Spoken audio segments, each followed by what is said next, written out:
Hello, मैं गुड्डू कुमार आप सभी को एलएन स्टडी में स्वागत करता हूं। आज जो है हम लोग स्टैटिक जीके एंड जीएस का जो है पार्ट नंबर 8 पढ़ेंगे, जो कि इससे पहले 7 वीडियो जो है आप लोग को यूट्यूब पर अपलोड कर चुके हैं, अपलोड हो गया है और ये जो है 8वां वीडियो है। तो चलिए स्टार्ट करते हैं इसको। दिया है पहला क्वेश्चन इसमें है कि वन अनुसंधान संस्थान कहाँ है। तो वन अनुसंधान संस्थान देख लेते हैं कहाँ पर है। तो वन अनुसंधान संस्थान जो है देहरादून में है। और आगे इसके बारे में जान लेते हैं कुछ। तो कह रहा है कि पर्यावरण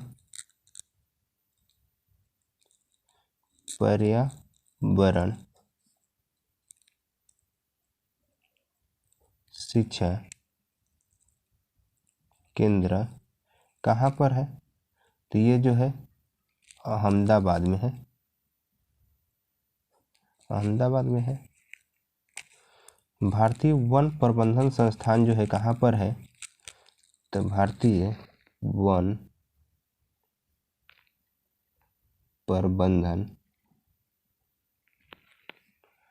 प्रबंधन संस्थान जो है वो मध्य प्रदेश भोपाल में है, मध्य प्रदेश भोपाल में है। और वन अनुवांशिकी तथा वृक्ष प्रजनन संस्थान, वन अनुवांशिकी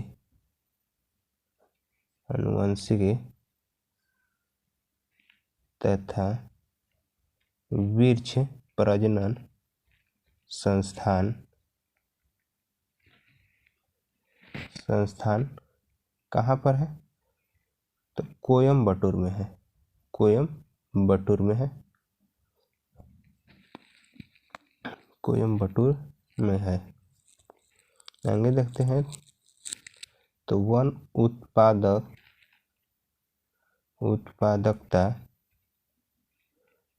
उत्पादकता केंद्र कहाँ पर है। वन उत्पादकता केंद्र जो है कहाँ पर है। तो ये हमारे झारखंड रांची में हो जाएगा, झारखंड जो है वो रांची में हो जाएगा। तो इसका सही आंसर जो है ऑप्शन नंबर ए हो जाएगा, यानी वन अनुसंधान संस्थान देहरादून में है। पर्यावरण शिक्षा केंद्र जो है वो अहमदाबाद में है। वन प्रबंधन संस्थान जो है भोपाल मध्य प्रदेश में है, अहमदाबाद गुजरात में पड़ता है। वन अनुवांशिकी तथा वृक्ष प्रजनन संस्थान कोयम्बटूर में है। और वन उत्पादकता केंद्र जो है रांची में है। अब आगे देखते हैं। आगे क्वेश्चन जो है कह रहा है कि खुला बाजार परिचालन क्या है। तो खुला बाजार परिचालन जो है FII द्वारा शेयरों की बिक्री है, यानी खुला बाजार परिचालन जो है FII द्वारा शेयरों की बिक्री है। तो इसमें देख लेते हैं FII का फुल फॉर्म क्या होगा। FII का तो फॉरेन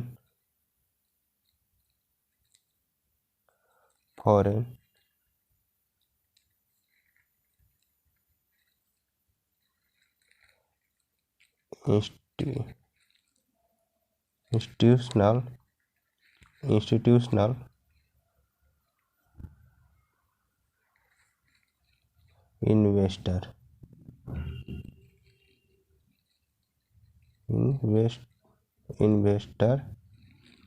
इन्वेस्टर्स है। FII का फुल फॉर्म जो हो जाएगा फॉरेन इंस्टीट्यूशनल इन्वेस्टर हो जाएगा। सेबी देख लेते हैं। तो सेबी की स्थापना जो है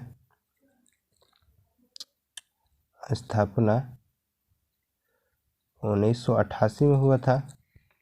सेबी की स्थापना कब हुआ था? 1988 में। और सेबी जो है,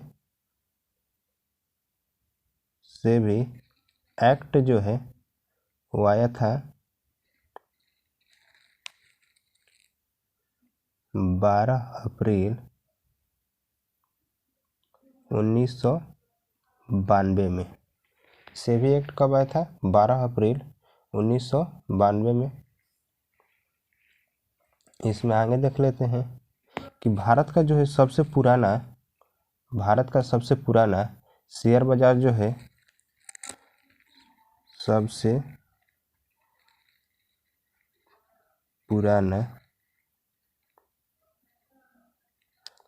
पुराना भारत का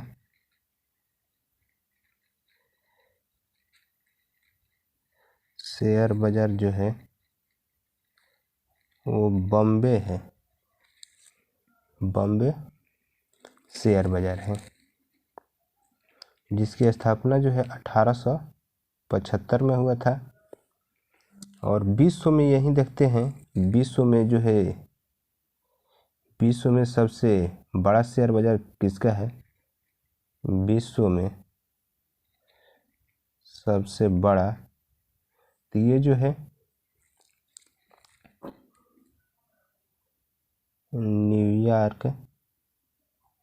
न्यूयॉर्क स्टॉक एक्सचेंज का है, स्टॉक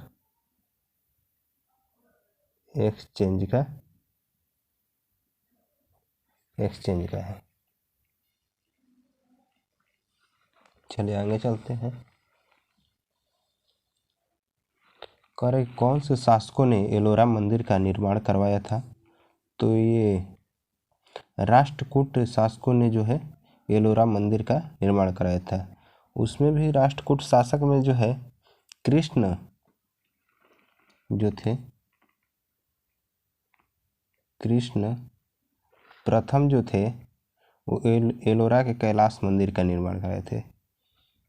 एलोरा के कैलाश मंदिर का निर्माण करवाए थे। एलोरा में जो है 34 गुफा है।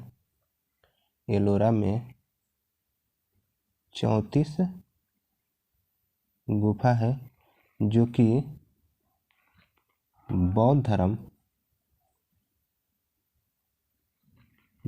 धर्म, जैन धर्म और हिंदू धर्म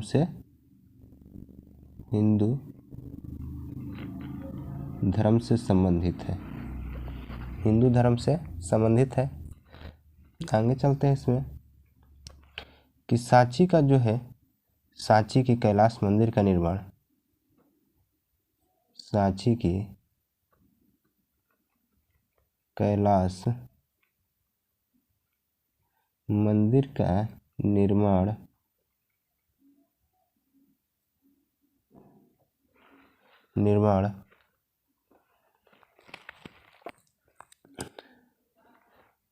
पल्लव वंश काल में हुआ था। और ये कौन करवाए थे सांची के कैलाश मंदिर का निर्माण? तो ये करवाए थे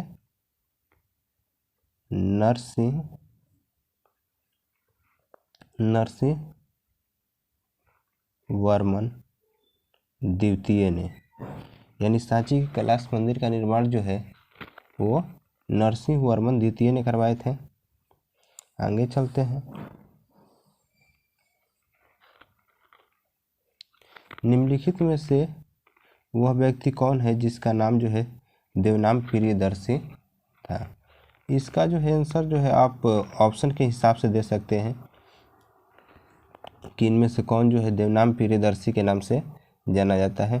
तो इसमें जो होगा आपको मौर्य राजा अशोक जो अशोक होंगे, इनको जो है देवनाम प्रियदर्शी के नाम से जाना जाता था। अब आगे देखते हैं इसमें, तो एक मौर्य राजा जो थे, मौर्य राजा दशरथ, वो भी क्या किए थे कि देवनाम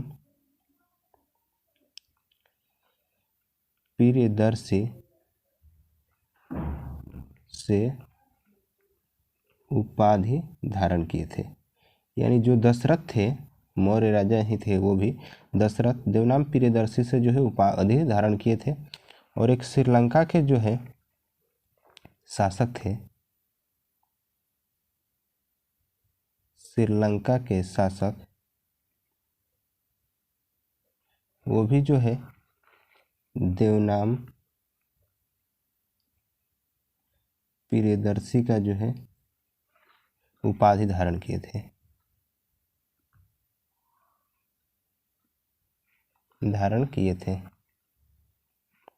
तो इसी से इसका ऑप्शन से जो है इसका आंसर देना होगा कि ऑप्शन में जो भी रहेंगे उनको जो है आंसर वो ही सही होंगे। तो इस आगे देखते हैं, पुराणों में जो है, पुराणों में अशोक को जो है अशोक वर्धन, पुराणों में अशोक वर्धन कहा गया है?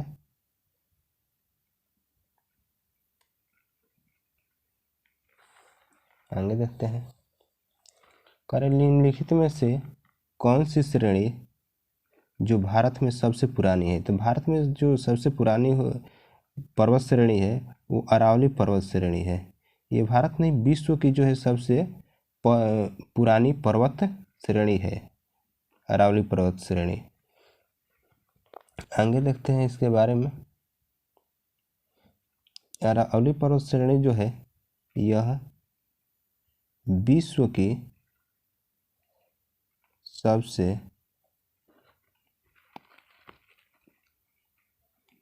प्राचीनतम पर्वत श्रृंखला है।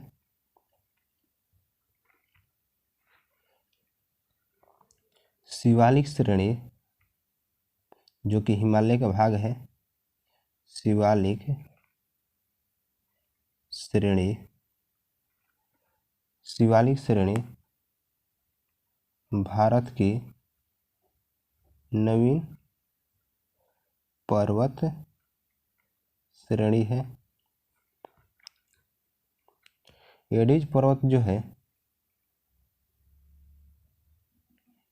एडिज पर्वत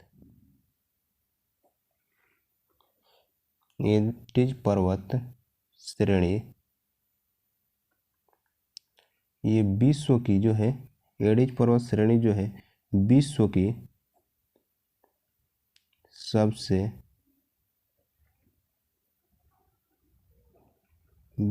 सबसे लंबी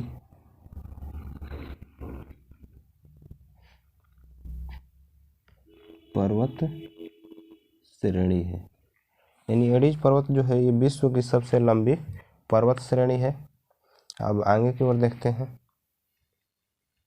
आगे चलते हैं, किस क्षेत्र में जो है अधिकांश मौसम संबंधी गतिविधियां होती है? तो मौसम संबंधी जो गतिविधियां होती है वो क्षोभ मंडल में होती है। क्षोभ मंडल में जो है ये मौसम संबंधी गतिविधियां होती है। क्षोभ मंडल जो है पृथ्वी की सबसे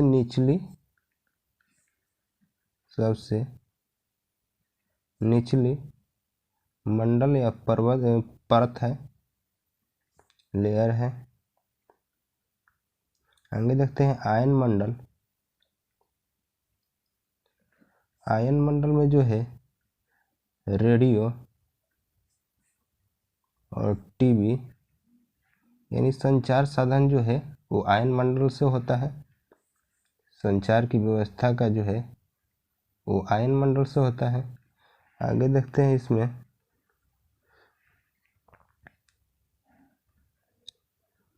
ओजोन मंडल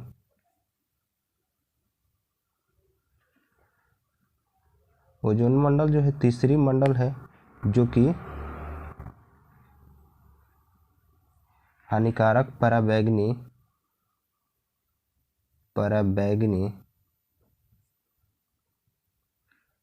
किरण को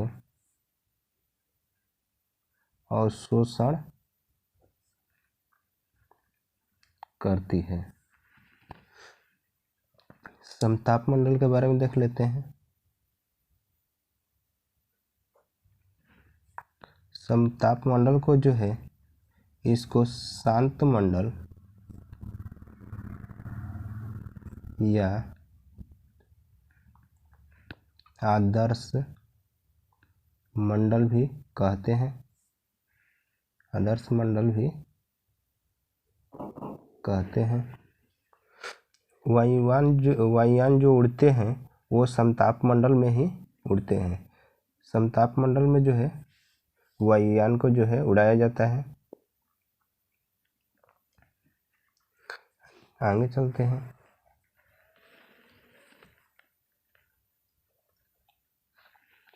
कि भारत का नियंत्रक महालेखा परीक्षक किसके लिए मुख्य लेखाकार तथा लेखा परीक्षक के रूप में काम करता है? तो भारत का जो कैग होता है वो संघ और राज्य दोनों के लिए जो है मुख्य लेखाकार और लेखाकार परीक्षक के रूप में कार्य करता है। तो इसका सही आंसर जो हो जाएगा वो सी हो जाएगा। संघ और राज्य के लिए जो है वो दोनों के लिए काम करता है। और इसका भाग जो है कैग का जो है हमारे संविधान में इसका भाग जो है 5 में आर्टिकल 148 से 151 में दिया गया है। कैग को जो है कैग को सरकारी धन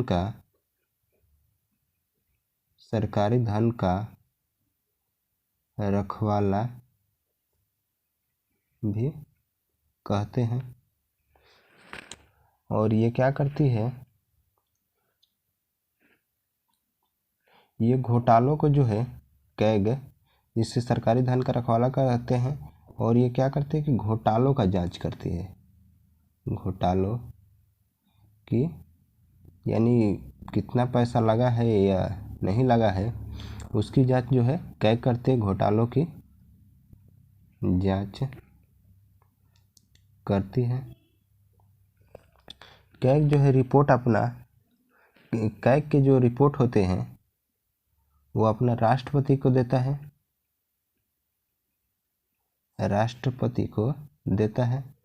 अपना रिपोर्ट कैग जो है अपना रिपोर्ट राष्ट्रपति को देता है।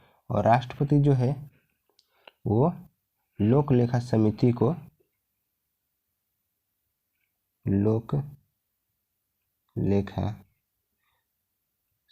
को सौंप देते हैं इसकी जांच के लिए। लोक लेखा समिति जो है इसकी जांच करती है।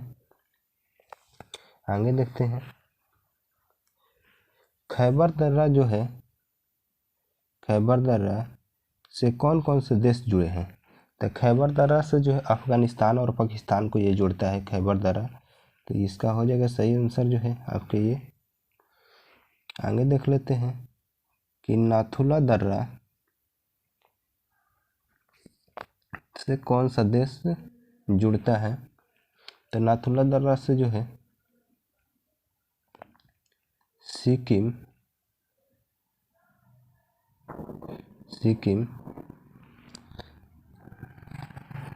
एंड चीन जो है जुड़ते हैं। नाथुला दर्रा से सिक्किम और चीन जुड़ता है। आगे देख लेते हैं। करेंगे भारत में सर्वप्रथम स्वर्ण मुद्राएं चलाने वाले शासक कौन थे?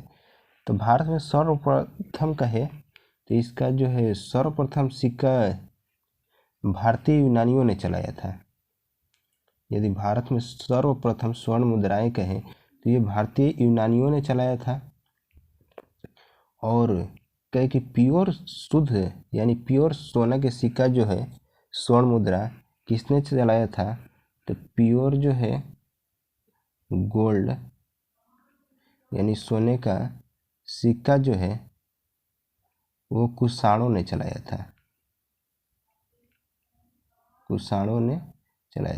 ये कुषाण वाले जो थे वो शुद्ध सोने के सिक्के चलाए थे। और ये भी क्वेश्चन कभी पूछ देता है कि सबसे ज़्यादा सोने का सिक्का जो है सबसे ज़्यादा सोने का सिक्का ये चला था गुप्त काल में जो है ये शुद्ध नहीं था, लेकिन सबसे ज़्यादा जो है सबसे ज़्यादा सोना का सिक्का जो है गुप्त काल में ही चला था। आगे देख लेते हैं इसमें कि भारत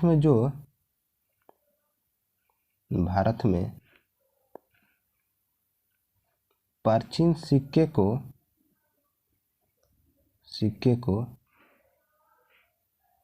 ये भी क्वेश्चन पूछ रहा था कि भारत में प्राचीन सिक्के को क्या कहा जाता था। तो भारत में प्राचीन सिक्के को जो है आहत कहा जाता था। ये भी सवाल पूछता है कि चांदी का सिक्का जो है सबसे पहले किसने जारी किया था। तो चांदी का सिक्का सबसे पहले शुद्ध रूप में वो गुप्त काल में जारी हुआ था। यानी गुप्त काल में जो है चांदी का सबसे शुद्ध सिक्का जो है जारी हुआ था। आगे देख लेते हैं कि पानी का अधिकतम घनत्व डैश पर होता है। तो पानी का जो है अधिकतम घनत्व वो 4 डिग्री सेल्सियस पर होता है। यहीं यदि आयतन की बात कर दें, आयतन का, तो ये 4 डिग्री सेल्सियस पर जो है 4 डिग्री सेल्सियस पर सबसे कम होता है, सबसे कम होता है। यानी पानी का घनत्व जो है 4 डिग्री सेल्सियस पर सबसे अधिक होता है, लेकिन घनत्व इसका आयतन जो है ये 4 डिग्री सेल्सियस पर सबसे कम होता है। यानी 4 डिग्री से ज़्यादा भी होगा तो इसका घनत्व आयतन जो है बढ़ने लगेगा, और 4 डिग्री से कम भी होगा तो इसका आयतन बढ़ेगा। लेकिन वही घनत्व में उल्टा होता है कि ये 4 डिग्री से ऊपर जाएगा तो इसका घनत्व जो है घटने लगता है, या 4 डिग्री से नीचे आएगा तब पर भी इसका घनत्व जो है घटने लगता है। 100 डिग्री सेल्सियस पर जो है पानी का क्वथनांक होता है, बॉयल होने लगता है, और 0 डिग्री सेल्सियस पर जो है पानी का हिमांक होता है। तो आज के लिए इतना ही। इसका सही आंसर जो है ऑप्शन नंबर ए हो जाएगा। आज के लिए इतना ही। यदि वीडियो अच्छा लगे तो लाइक कीजिएगा, और इसी तरह के वीडियो देखने के लिए जो है प्लीज़ इस चैनल को सब्सक्राइब कीजिएगा। थैंक्स।